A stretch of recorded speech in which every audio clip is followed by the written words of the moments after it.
Welcome to this week's video. I'm Carlos, and this is our channel, Our Journey on Pico Island. Have you ever wanted to live abroad as one of the locals? Are you retired and want to start traveling more? Maybe you love where you live, but you still want to spend quality time somewhere else. Maybe you're a part-time expat. On this video, you're going to learn about the part-time expat and why the Azores could be the perfect destination for them. We will also show you how you can live in the Azores part-time without breaking the bank and going through red tape. You might be shocked, but Azores is more affordable than a lot of you might think. A little bit about us and our channel. We are Carlos and Laura. We've had our channel for about 3 years now. The main purpose of the channel was basically to promote Pico Island, the island that we spend half our time on. It was basically to promote it. We are in the tourism business. We also wanted to share our experiences in buying a home, renovating a home, starting a business. Pretty much once a week, you get a glimpse of our life here on Need the some island. bubble bath? We really believe that there's not too many places left on the planet like the Azores. We really feel that we have the best of both worlds, and maybe you'll feel the same way. Here are some of the topics we will be talking about on this video. What does part-time expat mean? Who falls under this category? What are the characteristics of a part-time expat? Why is Portugal the top country for expats? We will also show you why the Azores has been gaining popularity in the last 5 to 7 years. What's the reason behind it? There's a lot of them. We'll also give you an idea of actual packages, the options that we would have for you. So you can get an idea on the cost. If you decide to go and spend a month or 2 or 3, what would be the cost? We'll also dive in a little bit into what the movement itself, the part-time expat movement, which is something I just recently started learning more about. You know, I do follow a few YouTubers that touch on this area, part-time expat, and it's a pretty growing community. It's a community that I think I totally understand, and definitely why people would go somewhere and live for a month or 2 or 3. It's definitely growing, and I just didn't realize how big it was. So I'll share what I've learned with you, and we'll answer some questions. Why would you want to be a part-time expat? Do you fall into the category? And why would Azores be suitable? I think at the end of this video, I hope that you could answer that question, especially if you are a part-time expat or you're thinking of being a part-time expat, you would know if the Azores is suitable for you. So what is the difference between an expat and a part-time expat? Pretty simple. Obviously, an expat is someone that's full-time in the country. They are under a residency visa, which they'd have to apply for, but they have to spend 7 to 8 months. Part-time expat is basically someone that's staying long stay. In other words, they can only stay up to 90 days. So therefore, they do not require a visa. That's the difference between expat and part-time expat. Which one are you? Who falls under the category of a part-time expat? Pretty much, in our opinion, anyone that loves slow travel, for example, that only wants to spend a certain amount of time away from their country, 1 to 3 months, let's say, but still wants to take it easy, go slow, and basically be one of the locals. And that's pretty much who I think would fall perfectly into this category of a part-time expat. A part-time expat could also be a digital nomad that's gaining popularity throughout the world now with the technology and so forth, especially after COVID. And Portugal is a top country with digital nomads, and no exception here in the Azores. And they usually stay 3 to 6 months. So they up to 3 months, again, no visa required. They're tourist visa. Anything past it, they got to go for what they call the digital nomad visa. These types of people may be suitable for the part-time expat lifestyle. For example, let's take a Canadian resident that needs to spend at least 6 months here, whatever time they need to be here for the health, and then they want to spend time in 2 other countries. One of the countries in the Schengen zone, so Azores, Portugal, Italy, whatever, they could spend 3 months there, and somewhere else, maybe Mexico, Caribbean. I know a few people that do this, so they would be perfect for the part-time expat. I'm living best of 2 worlds right now, which is Canada and back in the islands of the Azores. So the best way to look at when you become a part-time expat, you do not have to give away what you love. You don't have to give away anything. You're just adding to it. You're adding to your life when you get to go and experience different cultures and traditions. Okay, you're adding to it, different experiences. And I think that's the best. That's the best of both worlds. In some cases, the best of 3 worlds. There's a lot of people that are spending time in 3 to 4 different places throughout the year. And I think this is a very important group of people, because I think the ones that really want to see other places and still love their home can easily be a part-time expat pretty much in most places. In this case, I hope it's the Azores. At least, come over for a year, see how you like it, and I'm sure you'll be back. Don't get me wrong, there is a small group that want to move away full-time to another country. They want to be a full-time expat. They want to go through all the residency procedures and so forth, but most do not, okay? Most that I talk to that become expats, at the end of the day, it's a small percentage. For example, in the Azores, it's 1.6%. I think there's about 4,500 people out of about 240,000 that are actually considered full-time expats. Most are happy where they are. They love their home, their community, want to be close to their family and friends. This is where they want to be. The majority of people fall into this category. They are also okay with paying the required tax, with the imperfections of where they live. Yes, they are okay with the imperfections where they live. I happen to love Canada and Pico and the Azores. I love both countries, and to me it's the best of both worlds, and for a lot of people as well. This group also wants to experience different places, different countries, lifestyles, etc. They want to be a local somewhere else. But that's basically the bottom line. They want to go and spend a month, 2, 3 months somewhere else and experience their culture.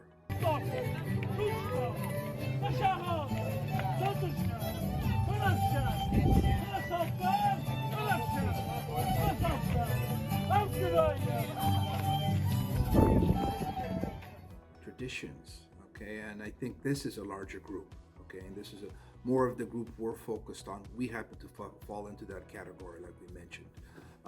This is why being a part-time expat makes the most sense for this group, and that's why this is a growing community, and it's a lot bigger than I thought.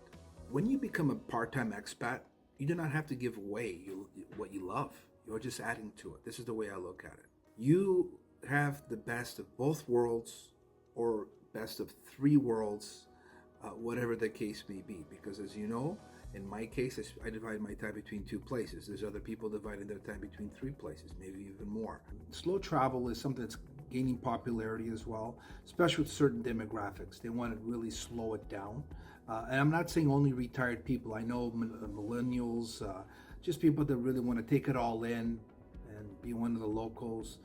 Just bring it down a notch where they can stay longer in destination, go on slower tours, long stays, staying a longer time.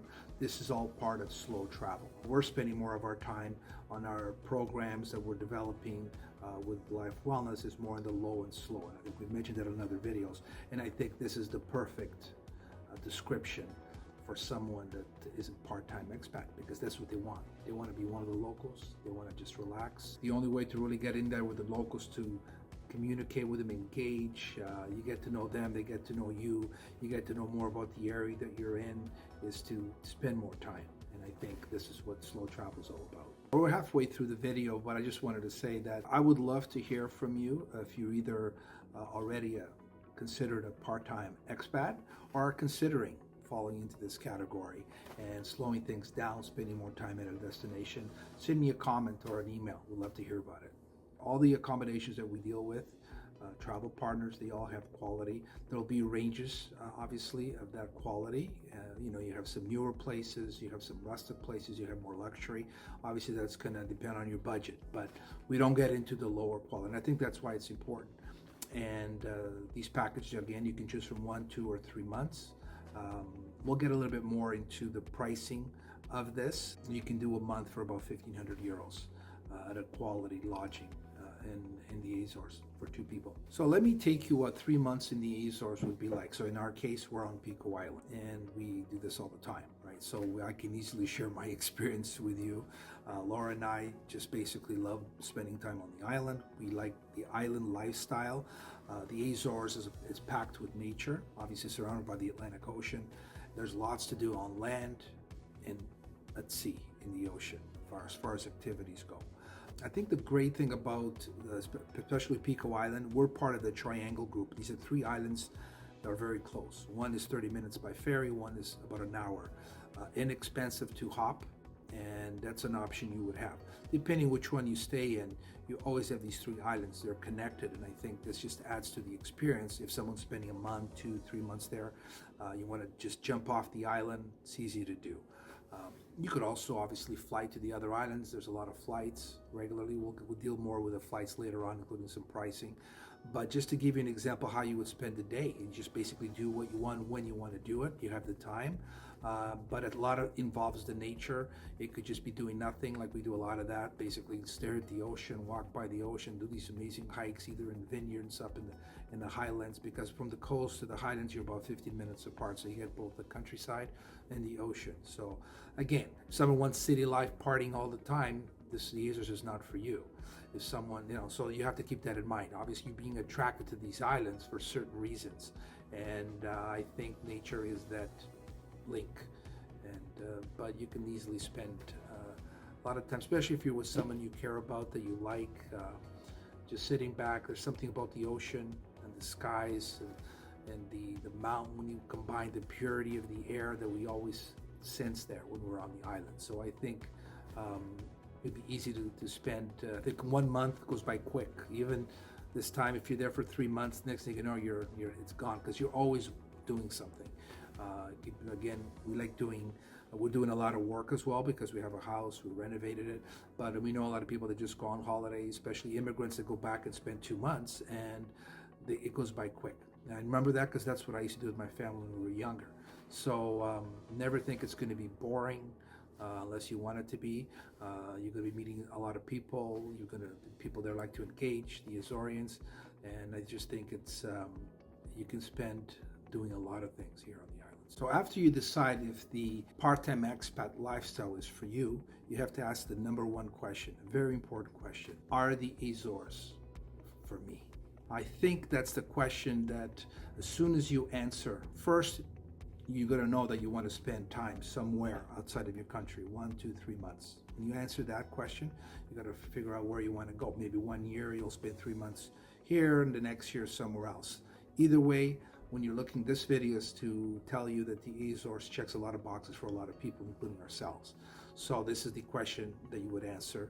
Take your time, watch more videos, ours or other people's, even visit for a quicker trip, but I just think that people that I talk to, they just jump in with both feet after they answer this question. So being in the travel business for over 35 years, I know that most of my time in the early years, even later, a lot of people didn't know what the Azores were. They knew Portugal, and even that, it was more like the Algarve.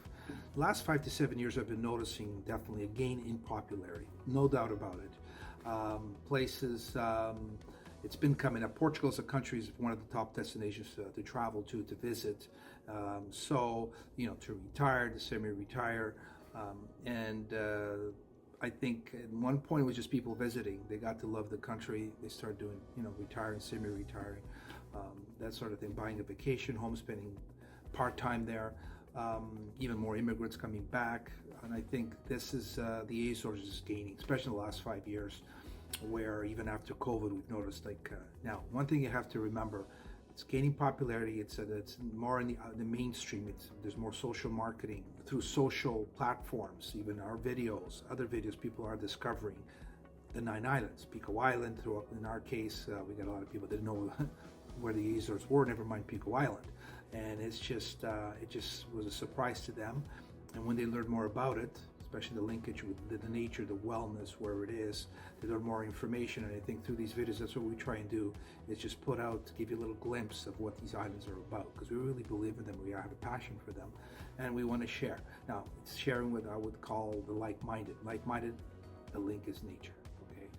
And so the important thing to know that it's not a destination or country for the masses, okay? It's specific. Obviously different parts of the mainland, you might get more activity, like the cities, obviously, but it's not, when you come over to the islands, the Azores, the locals do get worried, and I also don't want this to become mass tourism, and I believe it will not. Why? It's just because the islands, the nature will protect it, okay? And I always mention this on videos. These islands do not have the conditions for mass tourism. It's just that they don't, okay? And you need to have certain conditions for this. You know, you need to have the white sands, you know, 35-degree weather, all these other things, but it's not here. So in a way, the nature protects it. And there's some examples that I will give later to back up my belief. Not everybody's always going to agree. I know people get nervous when you see tourism going up and up, but I just want to tell you to not worry. I really don't believe that that type of mass tourism is coming. So here's why you should choose to spend time in the Azores. Obviously, I spent a lot of time there. I was also born there. I moved to Canada when I was 9. Always stayed connected, but I know I'm attached to it. I have my own, I'm a homer, they call it, a Azores homer. The riches of the Azores is not with kilometers of white sand beaches or with 30 plus degrees Celsius temperatures, 365 days a year. Okay, the riches are not in this. Other places maybe, and that's where the mass tourism is going to go.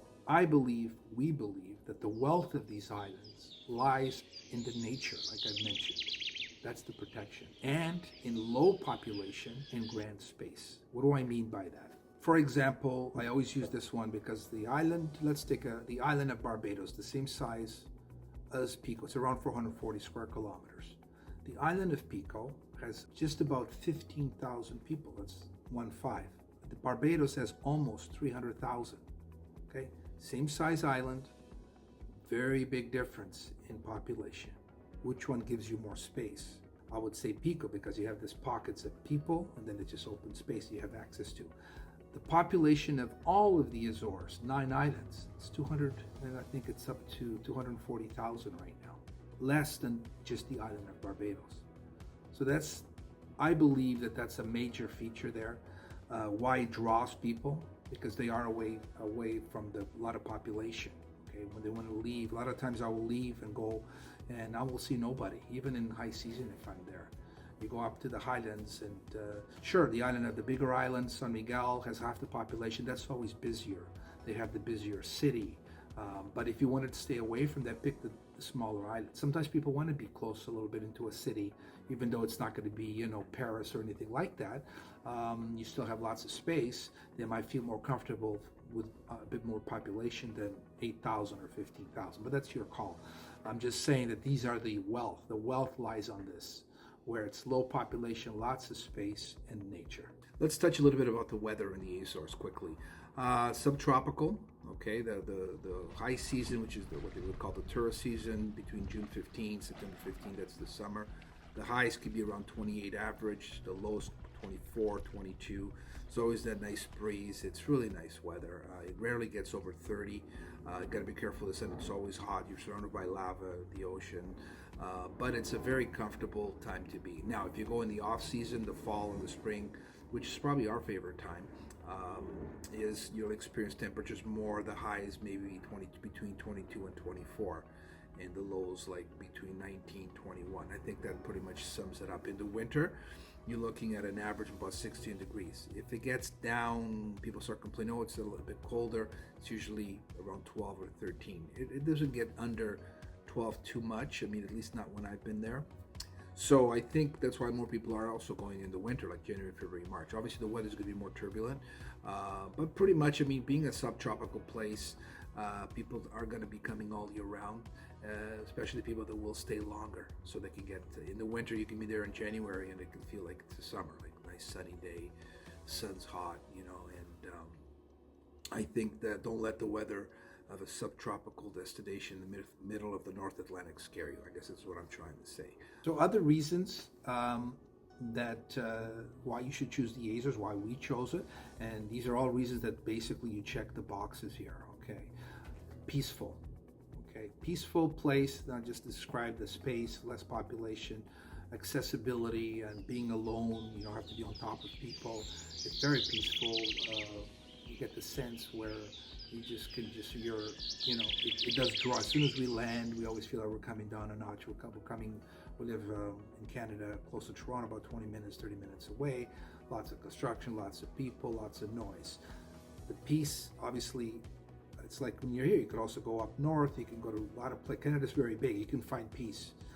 We like the nature, we like being surrounded by water. I think both Laura and myself really enjoy that. Like they say, they can't, you can leave the island, but the island never leaves you, and that's what happened to me. Laura wasn't born there, but she's like a local now. It's like she was born there. Anyways, I would say the second one on this list, and this is not any specific order, safety. You need to be safe. You know, a lot of places that I've traveled to from the outside look safe. Start looking behind the scenes, especially if you're spending more time, that you can see there's not safe. You got bars on the windows. You have a lot of problems going on. Not that Portugal or the Azores is 100% perfection, but it's safe. Okay, it's sixth safest in the world. Portugal as a country. Okay, that's very important to a lot of people, and I think for us it's super important. If I lock the doors at the house, is because of I'm used to it, and I think a lot of reasons why people are now living there or retired there, immigrants going back, because they need to know, have that peace and that safe security. And being on an island, also I got to add that with no connection to mainland, adds another layer of safety, in our opinion. You obviously have the low cost of living. There's a few other places that are more affordable, but there's quite a few that are way more expensive to live. And this again attracts people to the Azores or to Portugal in general, especially if you're away from the cities. High quality of life, again, with nature and wellness and just the space.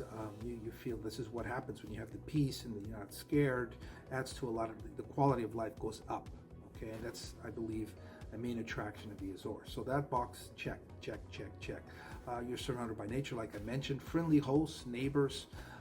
Portuguese are really friendly people. I'm not going to say we're all always like the same friend. We're all different. Every country has friendly people.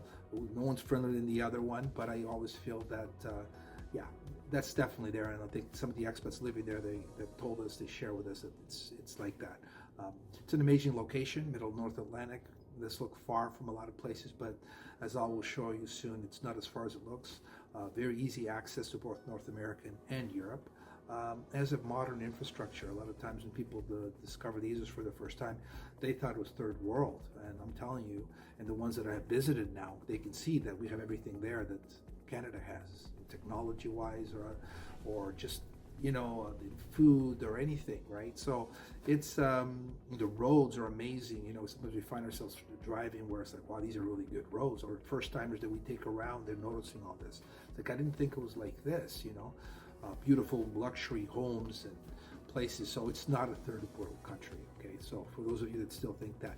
And yeah, these are all reasons why I believe you have to consider the Azores. Touching on low cost of living here, because I think it's important. If someone's there on visiting, okay, they're there for a week or less, 2 weeks, okay, but if you're there for a month or 2 or 3, you are a local now. You are living on your home away from home. So basically what we've discovered, and I'm not going to get into specific pricing, we do have some videos that we've done before in comparison. Maybe we'll do another one in the future, but our staple, like when you have eggs, bread, butter, and cheese, maybe a little less expensive, but I'm going to put it on here. It's either the same or like it's comparable, definitely.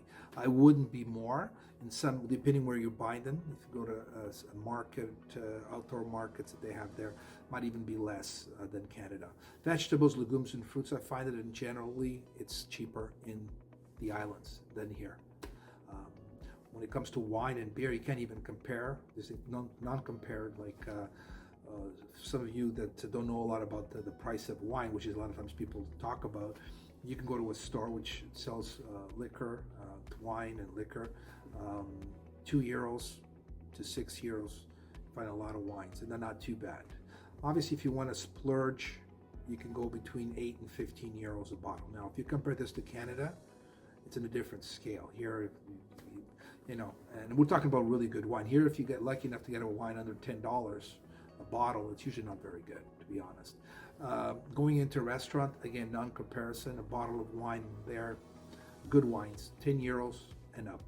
Let's just say between 10, 12, 14, 15, €20 in a restaurant, depending what restaurant. Maybe you're in a fine dining place, more basic, it all depends. A glass, €2 to 4.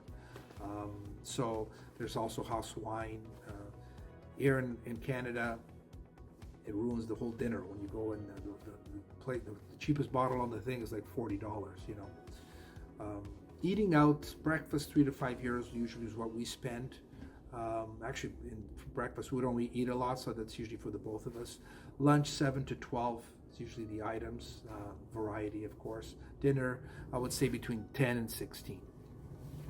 So this is what makes a low cost of living, okay? And I think for us that are there that have a place, and things like you know, the insurance for the house, for the car, property tax, all this stuff, you don't even compare. I'm not with this is not what this video is all about, but I can tell you, it drives a low. It definitely falls under lower cost of living there compared to Canada. So there's 9 islands to choose from. Like I mentioned, you have the Big Island in St. Michael or San Miguel. There's Santa Maria, which is close to San Miguel, a couple hours away by ferry. And then you have the most westerly point of Europe, which is the 2 islands of Flores and Corvo. These are the smallest ones. And then you have the central group, which is 5 islands: Terceira, Graciosa, São Jorge, Faial, and Pico. The triangle being the last 3 that I mentioned. You can easily island hop. In the summer, in the high season, you can actually also island hop to Terceira and Graciosa easily, sometimes even to San Miguel. Just depends on the service, okay? So easy to get around. And this is the beauty of the Azores. It's not just 1 island, it's 9 that you have to choose, either to retire to, in other words, live full-time, or part-time, or visit. So easy access. So what does that mean? We're in the middle of North Atlantic. Someone looks on a globe or on a map, you see 9 little dots, and you have Europe to one side, North America to another. It does seem like it's far, it's remote, hard to get to, takes a long time to fly in. It's the total opposite. Not just when we fly from Toronto into the Azores, the Big Island of San Miguel, it's on the way there, it's about 5 hours. On the way back, it's 6.5. If you go from Boston, it's about 4 to 5 hours. Again, a little quicker than Toronto, but direct right into the Azores. Then we connect whatever island you're supposed to go to. In our case, Pico Island. If you want to fly to the mainland, 2 hours. There's direct flights from at least 3 or 4 islands right into Lisbon, sometimes even Porto. You can fly from the bigger islands. You can fly to Italy. You can fly to England during the high season. Scandinavia. There's always options that you can fly. If not, then you connect through Lisbon. This is how it opens up Europe for you, because you can get to anywhere in Europe within 3 hours. I mean, you can literally be there. That's why it's very popular with digital nomads, because so if they had to go to a business meeting in Europe or North America quickly, it's not hard to do, and there's lots of flexibility with flights. The main airline is called Azores Airlines, and but they're code-share with other airlines depending where you're flying from. Okay, anywhere in Canada, U.S., and then Lisbon is Lisbon is a very popular airport, very busy, and gets flights from all over the world. The interconnecting flights is also flexible. You can fly within the islands all year round. Flexibility is there, and it's affordable. When you look on the map, like it's a remote destination, but it's easier to move around than it looks on the map. I guess that's the way to put it. Let's touch a bit about the red tape. Red tape is there. Bureaucracy is high in Portugal. That's one thing that we've learning more about, and but that really touches more when you have the red tape. If you are going to retire there or semi-retire, become a residency, ask for citizenship, you're spending longer there. Right? When you are in like a part-time expat, which is what this video is about, 1 to 3 months, you're really not going to get into too much red tape. Sure, in some areas, service can be a little slower, depending what time of year you're there, but overall, you're not even going to get here. Why not? Because you have 90 days. You can stay 90 days. You're part of the Schengen zone, okay, which is about 20 plus European countries. You have 90 days to be within that zone. Okay, if you want to spend a month in Portugal, 1 in Italy, and another in, let's say, Holland, no problem. After 90 days, you have to leave, spend 90 days out, and then if you want to come back after the 90 days that you spend out. That's how it works, 90 and 180.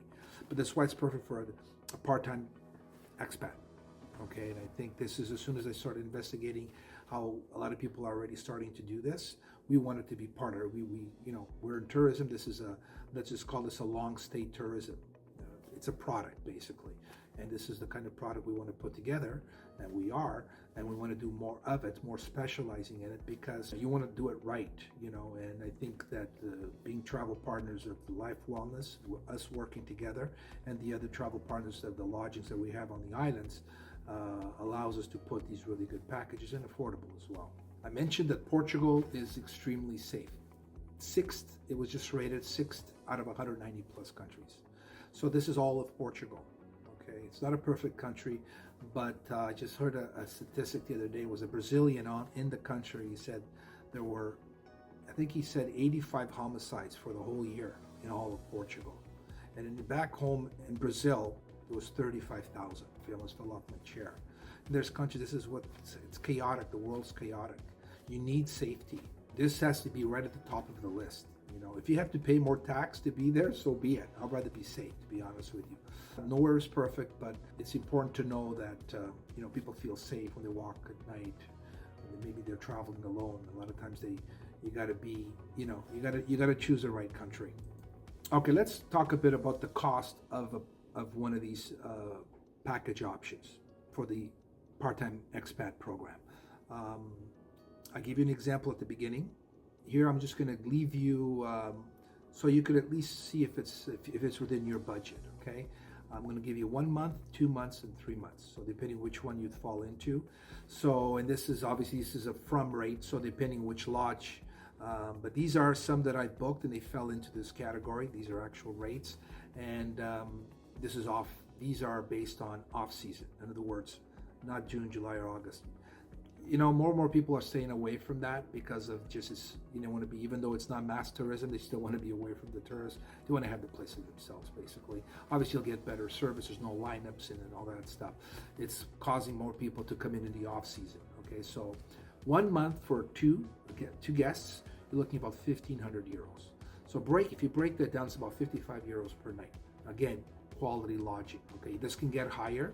Sometimes it might get a little lower. It just depends, right? We obviously try our best to work with, but you get for what you pay for. Don't ever forget that. For 2 months, you can do it for 2,500 euros. That brings it down to about 45 euros per night. 3 months, 2,900 euros, 35 euros per night. So in other words, you can go to Pico Island and other places in the Azores, because I'm using Pico Island, that's where I'm based. Some might be more, because if you're on a quieter island, even more than Pico or smaller, you know, and depending on the accommodations, it could even get a little bit lower. But this will give you a really good idea, and it'll help you budget to at least know, look, yeah, 3 months, it's doable, you know, and you know how much it's going to cost. So you have to understand that a lot of places they're after the tourists. They want short-term stays, which is under 28 days. Sure, they can do more than 28 days. They start adding things up. You aren't paying the nightly rate based on the short stay. By the time you add up all those days, it's going to be a lot more expensive than this. A lot of people don't want to rent longer. They want shorter. So it's hard to find someone for longer than a month, or even a month, 2 months, 3 months. As far as getting what they would call the long stay rental rate, you're still getting the short term rate, if that makes any sense. Either way, you can always drop me a comment if you have any questions or an email, and I can go further into this, okay? But before, we only partner with quality lodgings. Okay, I'm there a lot. Egidio from Life Wellness is there as well, and we know these places, right? And we're transparent, and we would pass on the right information to you. Affordable flights. So I was just looking at some flights to go back in October, November. They start from here about $800. Again, they have different types of service within these flights. You can get as high as first class or business class. The last time I paid about $1,100. I wanted to go into what they call top. Gives you priority boarding, better seats, more comfort seats, allows you to change without penalties. So it's all up to you. Boston, I saw some there for about $650, $700 US. Again, for November. Winter's probably even cheaper. Well, not probably, for sure. You can fly to Lisbon from the islands under 200 euros. I looked up a flight when I was there before I came over. That would have been in May, and there is a flight there for 175 euros flying from Pico directly into Lisbon. Again, Azores Airlines, connections with TAP, their code share. That's how you would get there. Ferries between Pico and Fayal, 30 minutes, about 7 euros return. St. George, about 12 euros return. I think the one I saw for Terceira, about 40 euros gets you there and back. Some of these you can take your car if you have a car rental. Just wanted to leave you with just some idea on costings, you know, obviously to get there. Now, before getting further, I'm going to give you a warning here. And we were talking about mass tourism, safety, and all that stuff. The warning basically is, don't just choose a country because it's cheap. Not just in the lower cost of living, but because there's no tax, almost no tax, be careful, because this is where you need to check more boxes, in our opinion. Okay, a lot of people do just want the zero tax or low tax, and they go, and that's fine. But I'm just saying, you just gotta. We always say, even people that want to retire in the Azores, or take your time to choose. They're looking to buy a house, or take your time, get to know the country, visit, spend some time, and then make the decision. From our experience, I know someone that, for example, spends 6 months. Their residency is in Canada. Okay, so they got to spend a certain amount of time here for their health and so forth. This particular person, they spend 3 months in Mexico, and then they have 3 months that they try to go somewhere else. So they would fall into this, part-time expat kind of deal. This particular person actually lives at a trailer park, so trailer parks are only open 9 months out of the year, so it's perfect. Okay, he loves to travel in this particular case, so he just goes and basically spending time in 3 countries. How beautiful is that? The digital nomad, like I mentioned, working remotely. I know a few people that already do that, and they can work in different countries. Definitely, the Azores would be perfect for that. North American snowbirds, try something different. Just keep in mind that you're subtropical in the middle of North Atlantic. You're going to get 3 seasons in a day sometimes. When you do enough research, you'll know this. But if you're there for a month, 2 months, 3 months, you're there enough time to experience the sunshine. You could be there in January. Degrees is 16 plus. Usually doesn't get too much under that. If it does, it's not as normal. So obviously it's not Florida. It's just different. It's just think nature. But if someone wanted to try something a little bit different than Florida, than the hotter climes, and wanted to go into more of the raw nature, well, maybe it's free. Maybe it's worth considering. Also, exploration for retirement. A lot of people are considering retiring or semi-retiring, buying a property in Portugal or in the Azores. Definitely have done on Pico Island. I know some of them. And to explore, again, take your time. So not just come for 3 days. So I suggest that maybe what you do first is the part-time expat. Come in for a month, 2 or 3, stay put. If you're already geared towards an island, then before buying anything, before committing, spend this longer time in the chosen island. I think this is all people. I know people that have done any of these, so it's this is why I was mentioning it, that I think there's a lot of people that will fall into these categories. So we're about to end the video. Thanks for hanging out. I know it was actually longer than I expected, but there was a lot of information. I mean, the basic reason why we decided to do this video was because the part-time expat is a growing community, and a lot of interest from North America, which opened my eyes, I guess. We were already doing a lot of things, but I'm always looking and trying to learn what's going on in tourism, or in different lifestyles, and about different communities that might be interested in areas like the Azores. Obviously, this is our livelihood. We develop trips, packages low and slow, as you know, and I think the part-time expat fits right in here. I really didn't realize how popular this lifestyle was and how many people were doing it worldwide. A lot of the ones that I've been watching are actually in North America, a lot of Americans, and after learning about it, I came to the conclusion that the Azores would be the perfect destination for the part-time expat community, and I wanted to be part of it as our business. And I think that we're here. Anyone that has any questions, you can always send me an email, find out more about the programs, about the package options, about the Azores in general, about Pico Island. Feel free. In fact, we're also, those of you that already follow the channel, we have development tourism, a small one that we're trying to create. It's actually glamping. And we're going to design a program to help with the funding that would fall into someone wanting to spend 1, 2, 3 months on the island of Pico. When we have more, we'll put it out there. Right now, it's just an idea. I just thought I'd leave it with you. You could always let me know. I can put you on the list, and when I have the information. But I think this would be affordable, and I think would be keep your home away from home, let's say, for the next 10 years. This is, again, we're working on this. It's just something I just came to mind that definitely would be suitable for the part-time expat. I hope you enjoyed the video, and even more important, I hope you found it valuable for you. These videos are not for the masses either. They're for some that hopefully will find the video It depends on YouTube, but if you do find this video and it interests you, either the Azores, even if you want to visit for a week or a month or whatever it is, feel free. We enjoy getting the comments. A lot of them, they're mostly positive. The email will be at the end of the video. We'll put some links into other videos that we have. If you want to find out more about being a part-time expat in the Azores, definitely send me an email, okay? And I'll continue to share what I learn. Thank you for watching. Really appreciate your support. Don't forget to like, subscribe, share. And I hope that the algorithm of YouTube sends this video to you.